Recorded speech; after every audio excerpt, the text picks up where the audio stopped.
Witajcie, z tej strony Ponguj, a dzisiaj powiemy sobie trochę na temat fangame'a Five Nights at Candy's. W najbliższym czasie planuję aż 3 odcinki z FNAF-a pod rząd, więc może być ciekawie. No oczywiście może to zostaje przerwane, jak coś ważnego pojawi się jakiś teaser FNAF-owy, coś bardzo ważnego z innego fangame'a.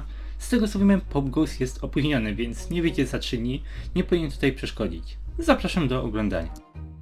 Five Nights at Candy's to dosyć fajna seria gier, nie jest jakoś wyjątkowo super ambitna, wszystkie mechaniki w tych grach są mniej lub bardziej pokazanymi mechanikami FNAF-a, ale jest tutaj jeden główny plus, są one dobrze pokazane, przystępnie, FNAF 2 trzyma klimat, a mimo tego, że gameplay z początku jest nudy, to wynik jest bardzo fajny. Tak, gra jest połączeniem pewnych mechanik z dwójki i z trójki, ale jednak mechaniki wykorzystane zostały tutaj bardzo ambitnie i prezentują całkowicie nowe doświadczenie. Tymczasem, jak się okazuje, Five Nights at Candy's 3 nie zamierza zmieniać tego schematu. Ta gra będzie tym samym co poprzednie, próbą jakiegoś innego przedstawienia gameplayu gier FNAF-owych. Sam Emil mówi, że ta gra będzie oryginalna, że będzie fajna, zobaczymy jak to się pokaże w gameplayach. Ogólnie strona FNAF 3 na GameJolcie jutro będzie miała już dokładnie 3 miesiące, pojawiły się także już 3 teasery i 2 posty z newsami, także dosyć dawno nic na ten temat nie robiłem. Były inne ważne tematy, także dzisiaj możemy sobie od razu sporo powiedzieć. No i temat jest rozległy. Emil w marcu rzucił bardzo długi i rozległy news dotyczący Five Nights at Candy's 3. Weź mi tam sporo, głównie gadka z perspektywy jego jako dewelopera, ale jest tutaj sporo do opowiedzenia. Pierwsze z samej góry, Five Nights at Candy's skończy się na trójce. Emil nie stworzy żadnego następnego sequela, prequela, książki, FNAF Worlda ani nic. Historia i gra kończy się tutaj. Historia będzie już kompletna. On chce zacząć coś własnego, nie po prostu następny fangame FNAF-a.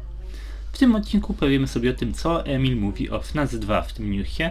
W następnym zobaczymy, jak tłumaczy temat FNAF 3, a w ostatnim spróbujemy poteoretyzować na temat trójki.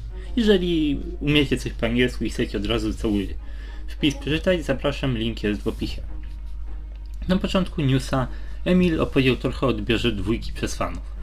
Najpierw skupił się też na tematyce tego, że wielu osobom nie podobała się lokacja z dwójki, bo była pusta. Jak sam powiedział, znajdziemy się w fabryce, ale nie w tej części, w której są tworzone roboty.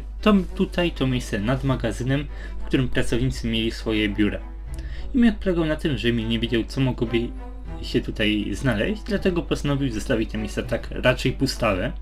Jest to opuszczona fabryka, ale jakoś dosyć dobrze zachowana. Większość rzeczy zostało pozabierane, to co tu widzimy to jakieś po prostu resztki umeblowania.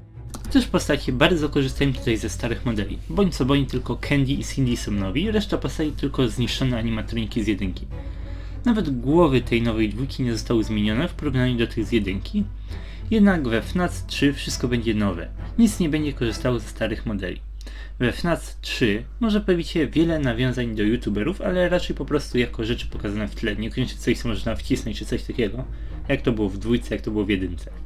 W ogóle tutaj jest śmiesznie, bo Emil osobiście bardzo nakręcił się na trójkę podczas tworzenia dwójki. Dlatego czuł, że FNAF 2 jest trochę wymuszone. I osobiście nakręca też ludzi, mówiąc, że pracował już nad trójką od dłuższego czasu i zostawia najlepsze na koniec. Ogólnie planował stworzyć trójkę z 2 powodów. Po pierwsze, nie był w stanie wrzucić całej historii wszystkich pomysłów na mechanikę do dwójki. Po drugie, trylogia brzmi znacznie lepiej. Dalej, odpowiadam trochę na temat krytycyzmu we FNAF 2 i to już ostatnie o tej grze w tym newsie. Dlaczego tak mało kamer? Więcej się nie dało z powodu limitów systemu. Bądź co bądź każdy animatronik mógł pojawić się w każdej lokacji, co sprawiło, że system potrzebował sporo. Emil nawet chciał zrobić więcej, jakieś animacje na kamerach, ale Click Team nie pozwolił. Z takiego też powodu Chester ma tylko jeden jumpscare w grze.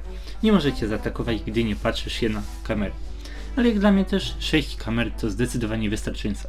Gra jest bardzo fajna, ponieważ korzystamy ze wszystkich 6 kamer. Nie jak w typowych FNAF-ach, gdzie patrzymy się zwykle na 2-3. We FNAF 1 musimy patrzeć się tylko na Foxy'ego i na kamerę, na której znajduje się akurat Freddy. We FNAF 2, cóż, tylko marionetka, tylko jedna kamera i nic więcej.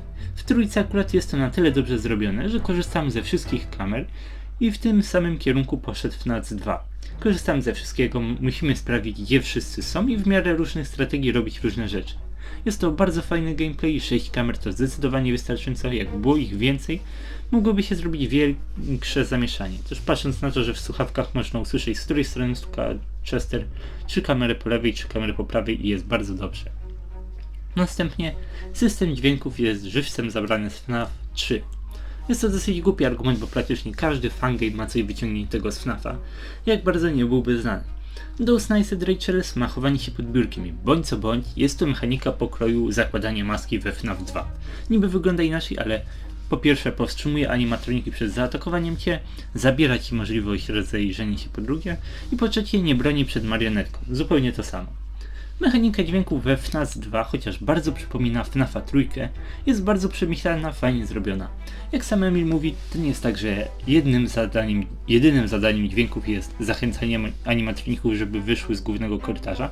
To też może odstraszyć Chestera lub Kata z wentylacji i także musimy pilnować, żeby szybko przestać dzwonić, bo animatroniki mogą wyłączyć nam konkretny telefon na moment. Także cóż, cała mechanika skupia się na telefonach i są one bardzo ładnie, przystępnie pokazane. Jeżeli porównać to do FNAFa 3, to jest bardzo podobna gra, która skupia się nie na pilnowaniu jednego animatronika, tylko na pilnowaniu kilku. Dlatego też jest to bardzo fajnie zrobione. Mi się zdecydowanie podoba koncept. Jak już często mówiłem, jest to zupełnie inne, unikalne doświadczenie.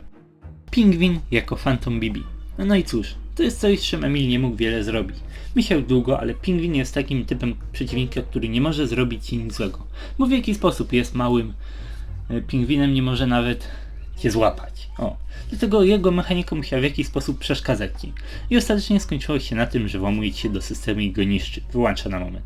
Istniały pomysły, że na przykład będzie on ci grzebał przy telefonach, ale ostatecznie wyszło, że wszyscy ci grzebią przy telefonach pod warunkiem, że ich nie wyłączysz, kiedy oni są akurat w tym pokoju.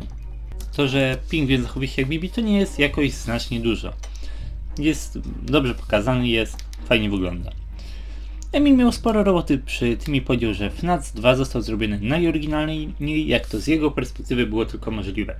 Dużo myślał nad mechanikami, które tam wrzucał i tak jakby skategoryzował 3 sposoby na bronienie się przed animatronikami. Manipulacja zmysłami, systemami animatroników, manipulacja tobą, twoim wyglądem i lokalizacją, a także manipulacja otoczeniem, żeby powstrzymać animatroniki w pewien sposób. Opcjonalnie mogłoby też być wyłączenie animatronika i przeniesienie go, gdy jest nieaktywny, ale byłoby to dosyć ciężkie do zrobienia i raczej jest to żartobliwy koncept. Tak więc to są słowa twórcy na temat Five Nights at Candy's 2. Jak czuję tą grę, jak odpowiada na krytykę, mnie osobiście to wszystko satysfakcjonuje jako odpowiedzi, no i też słowa hypujące FNAF 3 są godne uwagi. Cóż, planowałem 1 góra 2 odcinki na ten temat, ale to co tutaj w tym newsie jest, to spory kawałek. Chciałem poruszyć temat Mechanics Candy's tak czy tak, więc nie omijałem tego fragmentu. Tymczasem w tym odcinku to wszystko. Już niedługo odcinek o mechanikach FNAF 3, a także o teoriach FNAF 3. Gra może się pojawić gdzieś w lipcu, może troszeczkę później, więc jeszcze trochę czasu jest.